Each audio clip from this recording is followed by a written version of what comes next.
Hi everybody, my name is Jim with Full Moon Adventure Club and welcome to part number 2 of our tank heater install. In the last video we covered how to install the pads themselves and then run all the wiring to where we need to drill into the RV and run them up to our toggle switch plate and also to our power source. And once we get those wired up, we're going to be totally done with the project and good to go. Now when it comes to drilling a hole in the RV, I really can't get a camera in. It's really dark and a tight spot where I put mine in, where I drilled my hole. Also, I wouldn't presume to tell you where to drill on your RV as they're all going to be different.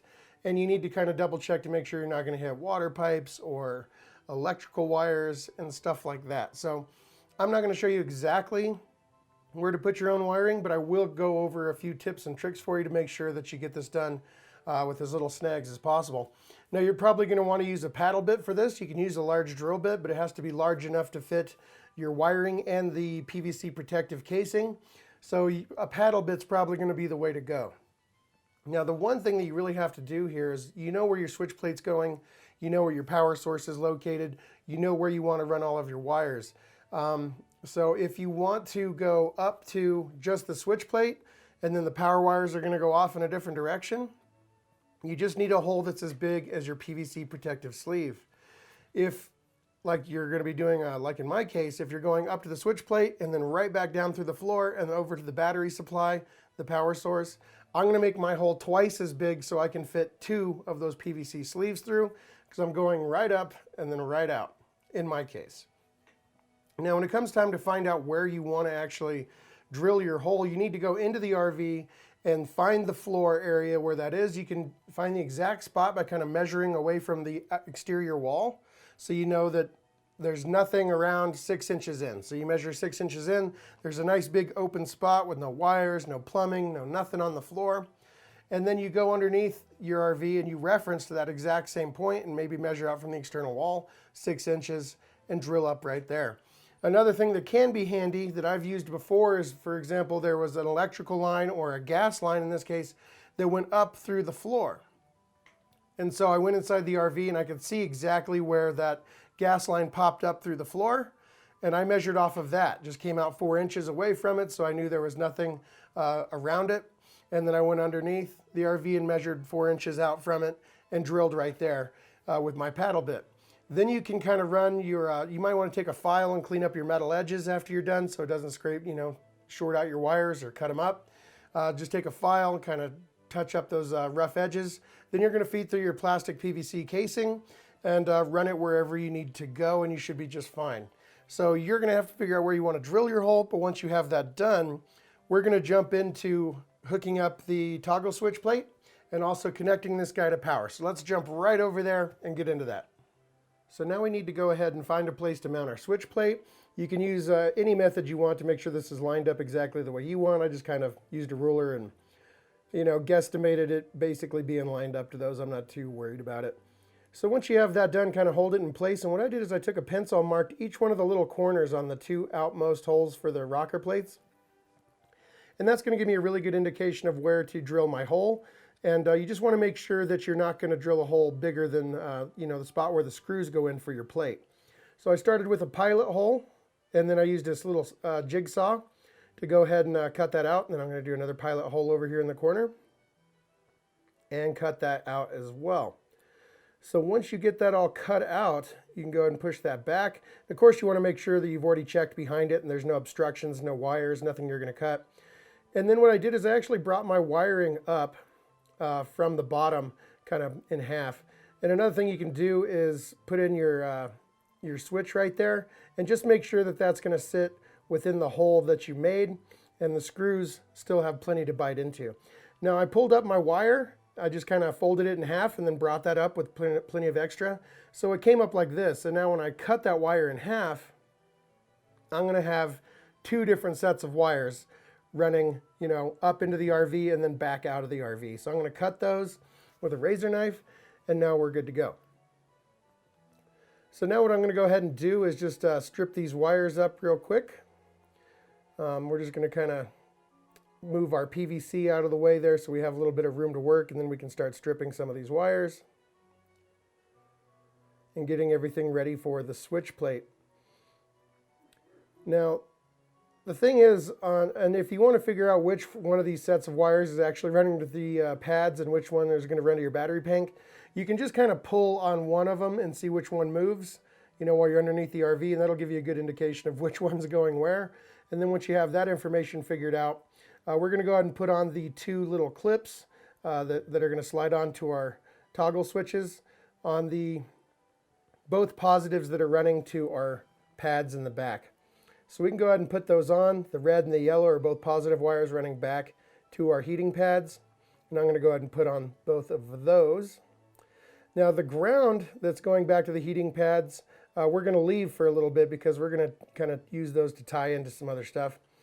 Now this is the side that actually runs to our battery bank right here. Now the yellow wire you can take out because really all we need is a positive and a negative going to our battery bank or our power supply. And so I'm going to move that yellow wire out of the way, but I'm going to leave it in case I ever want to hook up something else or alternate power or anything like that. So what I'm doing is on the positive, I'm making jumpers. So I'm going to make 3 wires out of that one 12 gauge wire. And I'm using these little doubling clips. They basically just, you clamp them on and they're all going to attach to that one single wire. And I'm going to turn it into 3. And so you can see I have 3 clips on there. And those are all going to go onto our toggle switch. And I know I'm only running 2. I'm running one to my gray water and one to my black tank. But I'm also going to do a third one for that fresh water switch that I'm not going to use, just so it lights up and it'll be easy to use later if I ever want to connect one. And also I hate a dead switch. So it's going to light up, but it's not going to do anything. But I'm going to go ahead and hook up all 3 of them. Now we're going to do the same thing with the negative that runs to our power supply. And I'm going to do the exact same thing. Using those clips, you just make 2 other short wires and you connect them all together. Those clips make it really easy. You can do this a number of ways, but I like the clips. It keeps everything nice and secure, and it avoids a big mess of electrical tape and stuff that might come loose later. So that's a good way to go. And now we've got the red wire and the black wire all branching out into 3 different clips, and we're going to connect all of those negatives to our switches. And now every switch will have a positive and a negative hooked up to it, which is great. So that's all done now, and you can see it's all nice and it holds together well. And now all we have to do is connect the 2 positive leads that go to our tanks, to our tank heaters. And we're going to put those on the gray and black water switches. And the instruction manual that comes with the switches will let you know which little leads are what. It's very, very simple. And we're going to connect those up.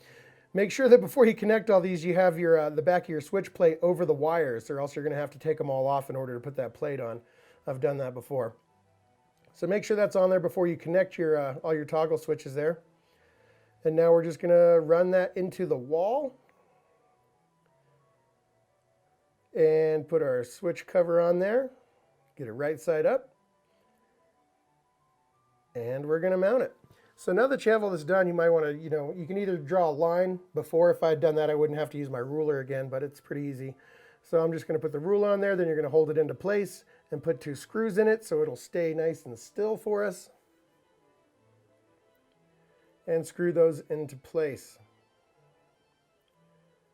And as soon as we get the second screw done here, that's going to hold the plate in place, and now we can put in the other 2 screws. And we're going to be in good shape as far as the plate installation goes. There's no power yet, of course, because we haven't connected that to our power supply, and that's what we're going to do right now. Now, I'm running this used to be my battery bank, but I changed that to, when I got lithiums, they're actually placed in a cabinet. And so this is where all the wiring goes with buses and everything. And I even have a little fuse bus down there with a couple of extra spots. So I'm just going to add it to that fuse plate. These are all basically direct power connections to the battery bank, positive and negative. Negative's on the left side, positive stuff's on the right side. And that little plate down there with all the fuses is my fuse terminal block. Now this is the fuse that came with the pads. And if you don't have a fuse in line, you have to have one in case there's ever a short. It's using a 10 amp fuse, the little red guy there. And if you'll notice in the fuse block, I have like a 30 in there. So I'm going to take that out and replace it with that 10 amp fuse. Now these heating pads take 4.7 amps when they're turned on, when it's below freezing. And so since I only have 2 hooked up, that's going to be under 10 amps. So that should be fine. If, however, both of them turn on, it blows that fuse, I could move that up to a 15 amp and you'll be just fine. And if we had a third tank, then yeah, you'll need the 15 amps. On a side note, the reason that I chose 14 gauge wire for this install is 14 gauge wire will handle 15 amps is what it's rated for, and it'll actually go up to 20 in a pinch, but it's rated for 15 amps. And since each pad only takes about 5 amps, that's going to work for all 3 pads, one wire. That's why I chose 14 gauge wire. So I'm going to go ahead and hook up the negative right here coming off of our switch plate, going under the RV and into my battery box to the negative terminal bus right here. And then I'm going to retighten that up and put back on the cover. Now for the positive, we're going to go ahead and attach that to our little fuse block right here. And that has 12 volt power coming into it, and then it goes through a fuse, and then you can attach several different things to it. So I'm going to attach that to one of my empty slots right here, and now we have a positive and a negative, and they're both hooked up to the battery. Now just kind of arrange your wires the way you want, and we're all set. So now we're going to go ahead and check this and see we do have power, and the third switch even lights up, even though we don't need it right now, but we can hook it up later, and it just looks better in my opinion. So we're all good. Now when it comes to actually installing this on your freshwater tank, I'll be real quick here. You're going to need to get that pad underneath your tank, so you're going to need to remove your inlets and everything that's attached to it so you can actually lift it up. I've got this little strap right here holding my end, and then you watch your wires so they don't get pinched. But the tank itself is pretty loose, and you're going to lift that up and apply your pad underneath and run your wire in.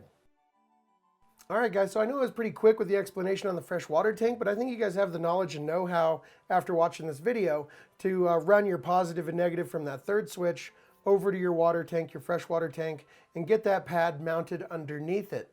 That's all you really have to do. So I'm going to stop it right there. In a link down below, I'm going to put a link that's going to take you over to a page on my website that has absolutely everything that I used for this project. So the heating pads, the rocker switches, all the connectors and tools that I used. And you can pick and choose from anything that you think you need to do this exact same install. So that's pretty cool. I hope that helps you out.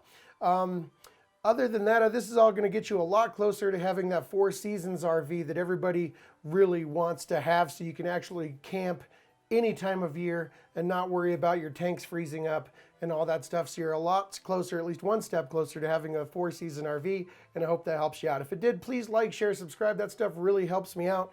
And until the next video, my name is Jim with Full Moon Adventure Club, and happy camping, and thanks for watching.